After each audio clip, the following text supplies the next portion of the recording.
Good afternoon and welcome to the Perkins Garage's YouTube channel for a Ford Tourneo Titanium walk around video. But before we do get started, like always, if you are enjoying our content, why don't you join the other 804 YouTube subscribers, join that exclusive club and never miss a minute of us ever again.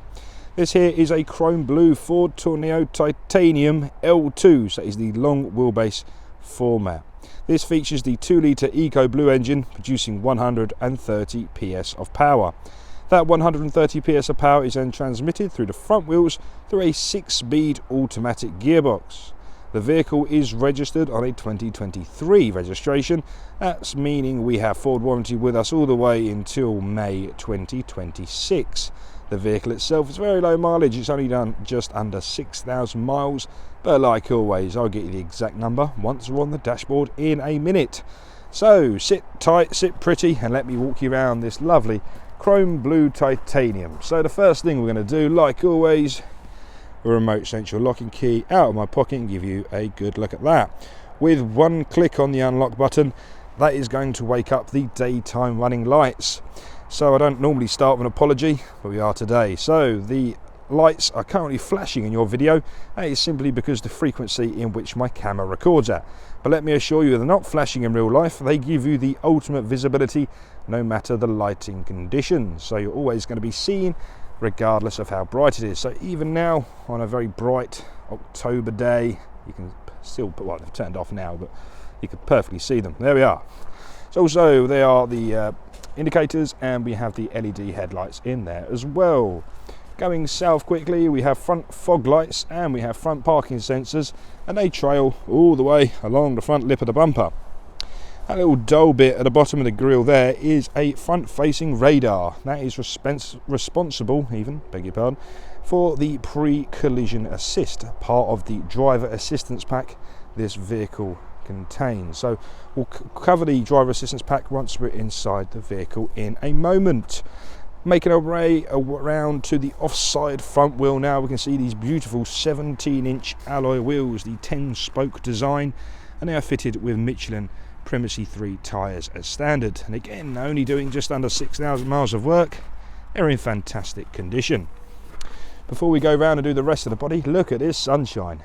I've been fighting the rain all morning, but here we are, we have some beautiful October sunshine.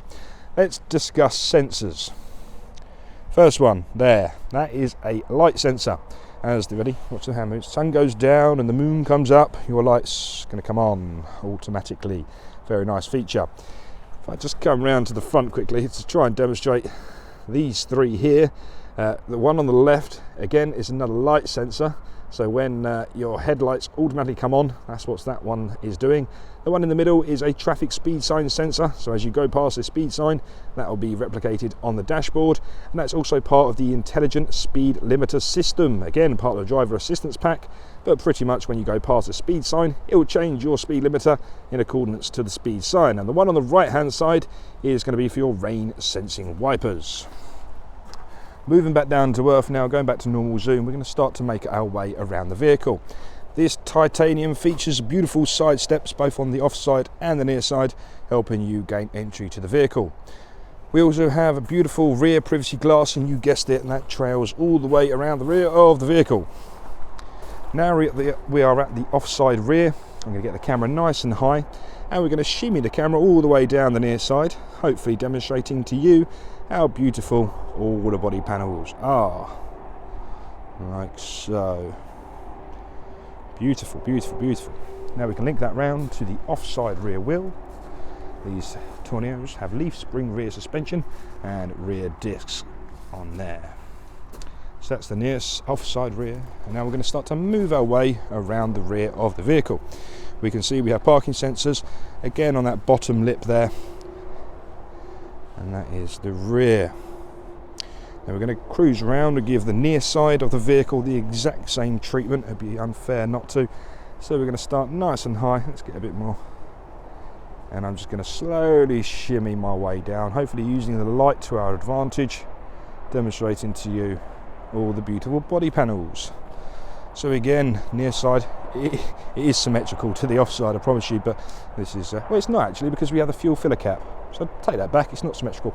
So there's the near side rear wheel, we'll give you a nice look at that. And we'll follow the vehicle all the way down to the near side front wheel and give you a good look at that one. So I mentioned at the top, this vehicle features the 2-litre Eco Blue engine. Now what does that mean for you? That means for you this system has an AdBlue tank. This is readily available in any petrol station and it's very easy to refill. We fill that up on a used car prep and the AdBlue gets sprayed onto the exhaust gases, eliminating a lot of nitrous oxide, which is obviously very bad for the environment and makes it a nice clean burn, meaning this is a Euro 6.2 compliant vehicle, also ULEZ compliant. Round the back of the vehicle we have the unlock function on the key, like so, or we do have the pressure pad just above the number plate. So we can click on that and open up the tailgate like so. So let's begin with the tailgate as I've got my hand on it. It's a very large tailgate which is assisted by hydraulic struts on both sides. So even with the faintest of pulls on a finger, you're going to be able to shut the tailgate, no problem. And again, if you are a smaller person in this world, we can always extend the strap for you, not a problem. Okay, so this is an L2 long wheelbase vehicle, so the main difference between an L1 and an L2 is that 1.5 foot of space behind the rear blower motor and the rear seats, expanding the volume of the boot. So you could get a really big, like a full-sized silverback gorilla in there, not a problem. I don't know if you do ever carry silverback gorillas, but if you had to, rest assured he is fitting in there, not a problem. So I'll give you a quick tour. The left hand side under this cover here is the blower box for the rear air conditioning, keeping your passengers or gorilla nicely cool or warm on those longer journeys. The right hand side of the boot is where you'll find your 12-volt socket and a nice little cubby hole to keep things in as well. This Tourneo comes with a full-size, hold on, let's get down to it, a full-size spare wheel underneath, and all relevant tools and jacks can be found underneath the driver's seat, which I shall demonstrate in a moment. So that's inside the boot and that's the body taken care of, but I'd imagine, I'm no genius, but I'd imagine the main reason you're looking at this video is because you want 8 seats. So let me demonstrate 6 of them in the rear like so. So the titaniums come with a lovely cloth interior. So you've got the light grey with a dark charcoal around the outside. It is a very smart interior indeed. We have 6 seats. 4 of those are ISO fixings. So all the end seats are ISO fixings, whereas the middle double up as a table. The party piece for these Tourneos is how versatile they are. So if I just go to half zoom so you can see what I'm talking about. So these seats are currently got 2 banks of 3 facing forward. This whole row here can actually rotate 180 degrees. So this seat here will be the right hand seat facing backwards, and that is then called conference mode. So it depends if you think that's going to create too many arguments, or if not, you've got conference mode. But these seats, let me show you. We have a lever down here that folds it in half. A secondary lever is found here. Release that, pull it up. This seat is then locked into position like so. Coming around the back of the seat now, we have this little lever just here, and then that will remove this whole seat from the vehicle. Throw it away, don't need it anymore. So if you only required 1 seat in the back and a gigantic boot or transit van, that is up to you, but they're very, very versatile. Whilst this seat is in the forward position, I'll just give you some quick shots of that. So we have 6 passengers, and what you need is 6 USBs. So we have 2 down there, 2 on that panel there, and we have 2 more at the back of the handbrake. So every single passenger is going to be nicely charged. On the windows, we have retractable sun blinds on each window. We have a little air vent window there as well. If you look to the ceiling, we have the controls to the rear air conditioning unit. We have a speaker system and a light system up there as well, along with your air vents all the way through.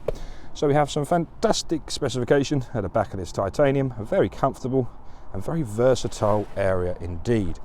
I'll just demonstrate with my one hand available how easy it is to use your seat. So I'm going to use one hand and an elbow, admittedly. So then you can push that down like so, hear the click, and to get it back up again, this handle here, and that pulls up nice and easily. Nice little armrest there as well. So that is inside the rear. Now we're left with the front. So opening up the driver's door card. I won't waste too much of your day talking about how beautifully constructed this door card is, but let me tell you for a fact, it's amazing. Drinks bottle, lunchbox, wallet, phone, fags, anything you need. Really nice constructed door card. You've even got a place for your flask and your Costa up there as well. I'm not sponsored by Costa, I'm not, I promise. So we have window controls here, we have 2 electric windows for the front, and interior locking is found just next to the door handle. If I zoom in again, underneath the driver's seat, this little panel here, like so, is all the relevant tools and jacks you might ever need to change the wheel on the side of the road, making sure your family holiday still goes ahead, the wife still loves you, and everybody's happy. So using the key, put it straight into the barrel, like so. I'm just going to jump inside the vehicle now, which you might hear a little bit of distortion on my microphone, so please just bear with me for a second. Okay, so now we're inside the vehicle, we can pop your foot on the brake, turn the key round, and that'll gain us power to the vehicle. The first thing we're going to do whilst we're inside here is digest the driver display. So I'm going to try and get that light out the screen for you. So going from left to right, we have an RPM times 1000, counting the revolutions of the engine. This is otherwise known as the output power of the engine. At the bottom we do have a coolant temperature sensor, we have a fuel gauge, and being an automatic we have a gear selector indicator. The right hand side we have a nice analog speedo, that features miles per hour around the outside and kilometres an hour in the middle. In the middle there we have a digital driver display that can be controlled using the arrows on the right hand side of the steering wheel. So the first thing to tell you is the vehicle has done 5,689 miles exactly. I'm just going to try and work out how to get that light out of your image, so please just stand by. There we are.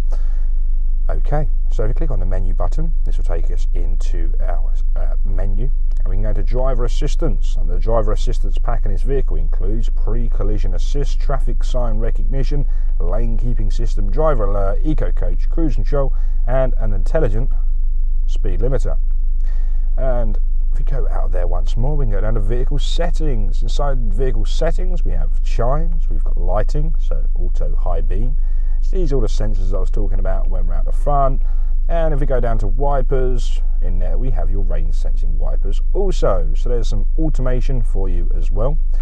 Equally, this vehicle does have a mode button, so we can click this button twice and that will take you into eco, changing up through the gearbox a bit quicker, hopefully saving you some fuel. So that's the driver display ahead of us.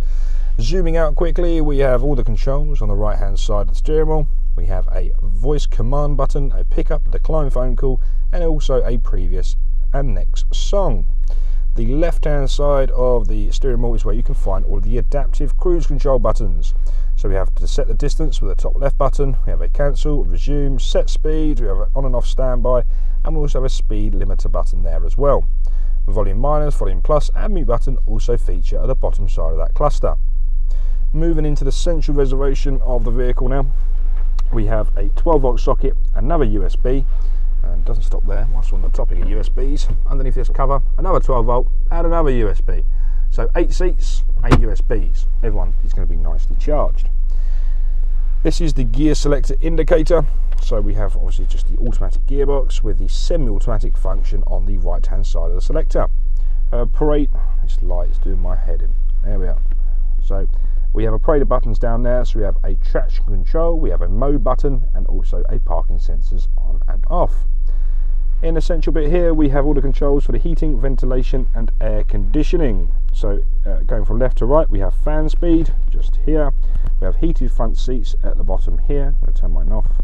We also have a electronically heated windscreen, temperature control is found to the right hand side, different flows of vents in the middle, on and off, recirculation and air conditioning. Now that leaves the screen. So this is a Sync 3.4 module.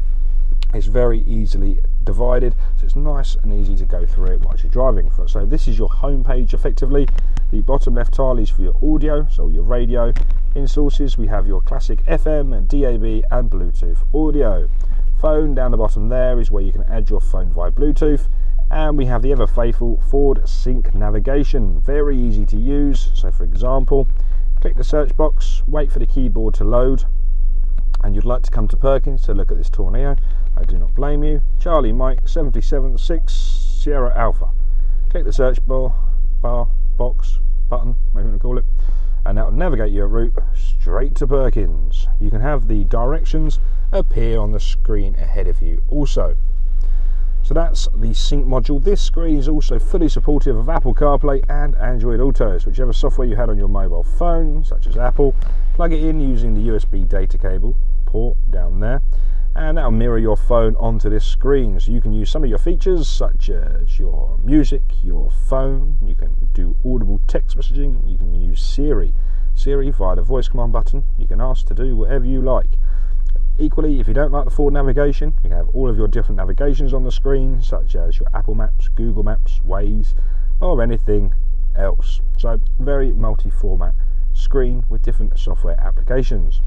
I'm just going to leave you by popping the vehicle into reverse, and that will summon the front and rear parking sensors. So that's about it for me today. Thank you very much for watching this video. Any questions you did have, please do give us a call, 01376 550 899.